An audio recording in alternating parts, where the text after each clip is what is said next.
She had one of those faces. You've seen it before, on a billboard for acne cream, maybe, or peeking out from the cover of a tween magazine in 2009.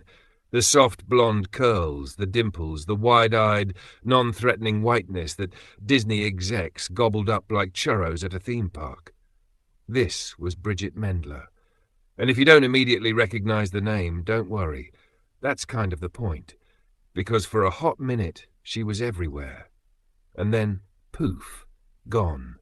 Like a ghost who left behind a few pop songs and a whole lot of straight-A report cards. So, what actually happened to Bridgit Mendler? Let's rewind. Before she became Teddy Duncan, the smiley video diary sister on Good Luck Charlie, Bridgit was already sniffing around the edges of child stardom. Born in Washington, D.C. and raised in California, she started acting at age 8. Not because her parents shoved her into it like a lot of tragic child stars, but because she wanted to. Yeah, she was that kid. The kind who read at a college level and still wanted to do community theatre for fun. Her first real role? A voice part in an animated Indian film called The Legend of Buddha when she was just 11. So, not exactly Oscar bait, but she was working. Grinding. She popped up in a few indie projects, then nabbed small roles in bigger fare like General Hospital and Jonas. Yes, the show with the Jonas Brothers, back when they still had floppy hair and purity rings. But the big break came when she landed a recurring role on Wizards of Waverly Place. That's right, before Good Luck Charlie, Bridgit Mendler played Juliette Van Hoosen, a vampire and Justin Russo's love interest. It was Disney's very obvious attempt to hop on the Twilight train without getting sued. And Juliette? She was sweet, tragic, and only mildly creepy. Viewers loved her. More importantly, execs noticed her. Soon after, Good Luck Charlie was born. Premiering in 2010, it was supposed to be Disney Channel's return to wholesome. No magic powers, no fame-hungry teens, no talking dogs. Just a regular family with a baby named Charlie and a big sister named Teddy. Bridgit was perfect for it, funny, approachable, just awkward enough to feel real. Think of her as the anti-Hannah Montana. And the show worked. It ran for 4 seasons, even scoring a made-for-TV movie. Bridgit became a household name, or at least a house with preteens name. She did the promo circuit, the Disney Channel crossover specials, the theme song. She was everywhere. So naturally, Disney handed her a microphone and said, sing. Her debut album, Hello, My Name Is, came out in 2012. It was surprisingly solid. Bridgit had a raspy, almost jazzy voice, not the typical squeaky pop princess sound. Her single, Ready or Not, charted internationally. She toured, she danced, she did the radio interviews with the awkward small talk and morning show DJs trying to be hip. And for a while, it looked like she might just pull off the impossible, a clean Disney transition into adult pop stardom. But here's where things get weird. Bridgit should have gone full mainstream. She had the numbers, the look, the fan base, but instead of milking it, she just didn't. No second album, no mall tours, no full pivot into bad girl territory. While other Disney girls were experimenting with lingerie and vaguely satanic music videos, Bridgit was applying to the University of Southern California. And not as a PR stunt, as a real student. She majored in anthropology because of course she did. She was the kid who liked homework. But even before she pieced out of pop music, she was still working. She starred in Lemonade Mouth, one of Disney's better original movies. It was a teenage band drama with an underdog plot and a surprisingly catchy soundtrack. She played Olivia, the shy singer with a secret sad backstory. Think The Breakfast Club, but with more glitter and less detention. She also popped up in NBC's Undateable, a sitcom aimed at the millennial sad boy crowd. It didn't last, but it gave her a chance to show off some comedic chops outside the Disney bubble. She was fine. The show was forgettable. And then, nothing. The red carpet appearances stopped. The album stopped. The interviews stopped. She just ghosted, which in the universe of Disney alumni is highly suspicious. Usually they flame out, get arrested, or start selling skincare on Instagram. Bridgit Mendler? She went to Harvard, specifically the Kennedy School of Government, because she apparently decided music and TV were just pit stops on her way to becoming a literal policy nerd. And it didn't stop there. She joined the Tesh MIT Media Lab, one of the most elite tech think tanks in the world. She worked at the Federal Communications Commission, doing legal and tech research. While her old fans were wondering why she hadn't dropped a new EP, she was researching digital privacy and internet infrastructure. It was the kind of pivot so clean, so controlled, it almost felt suspicious. Who chooses to give up fame and fortune for federal bureaucracy? But Bridgit Mendler wasn't done surprising people.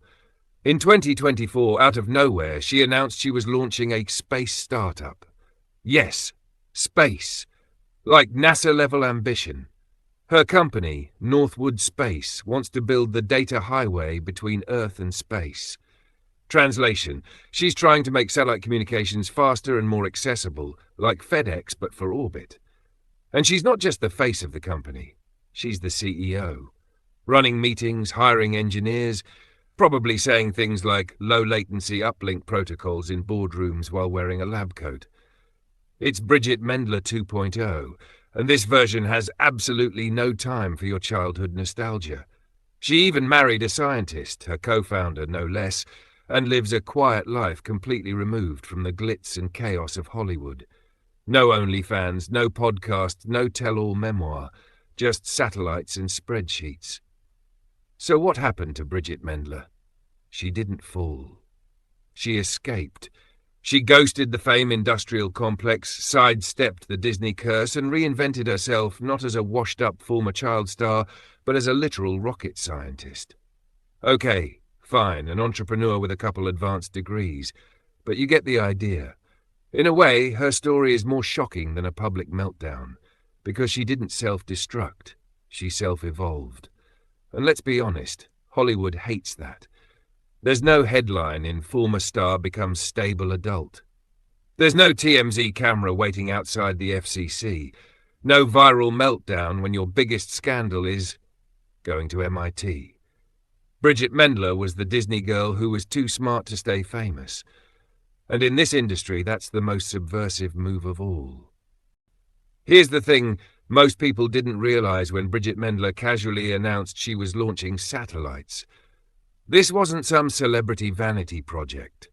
This wasn't a goop candle or a tequila brand with a recycled name. Her company, Northwood Space, raised $6.3 million in seed funding. Real money, from real venture capitalists. One of the lead backers, Founders Fund. Yes, that Founders Fund. The VC firm co-founded by Peter Thiel, the guy who helped launch Facebook and also sued Gawker into extinction. So yeah, Bridget's not playing around. Her company's pitch is actually pretty straightforward, in a field that's anything but.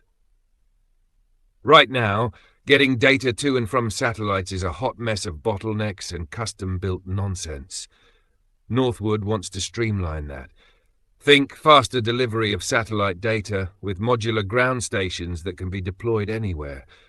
Not exactly the stuff of tabloid dreams, but in the world of space tech, that's gold. And because she's Bridgit Mendler, she's not just reading from a script. She has a degree in public policy, has done research at MIT, and actually understands the legal and technical frameworks behind all this. She's sat in government meetings. She knows how this stuff works.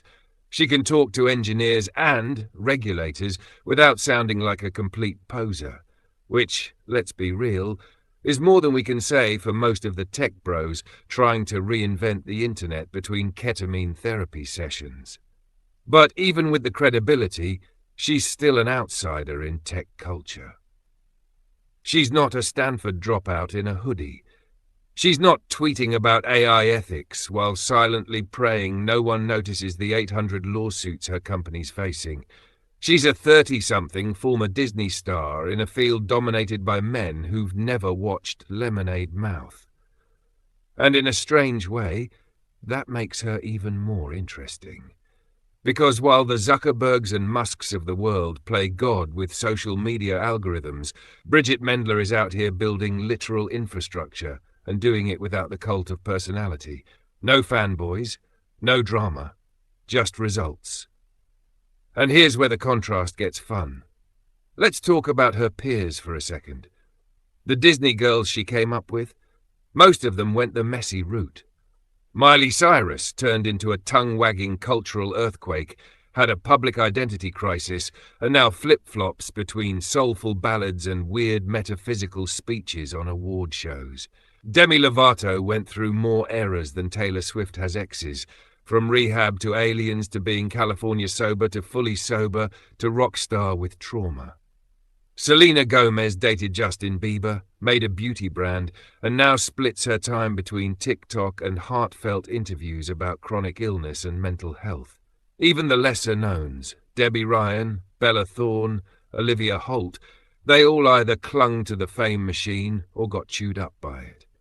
Endorsements, reality shows, OnlyFans, influencer loops, mini-scandals, the occasional acting gig. They're still in the ecosystem, still performing for clicks.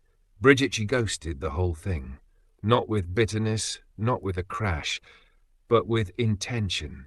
She didn't want the fame. She wanted freedom. And in this weird post-pandemic, late capitalist era of crumbling social media and micro-celebrity burnout, that kind of move feels almost prophetic. Bridgit Mendler didn't just survive Disney, she beat it. Quietly. Elegantly. With a resume that reads more like a Rhodes Scholar than a washed-up teen idol. She's not interested in being the main character. She's interested in building the infrastructure the main characters will use, whether they know it or not. So the next time you hear a kid on a podcast say they want to be a tech CEO when they grow up, just remember, one of the only ones actually doing it used to sing songs about lemonade and babysit on cable TV. Bridgit Mendler might have disappeared from your screen, but she's still watching the world, just from orbit.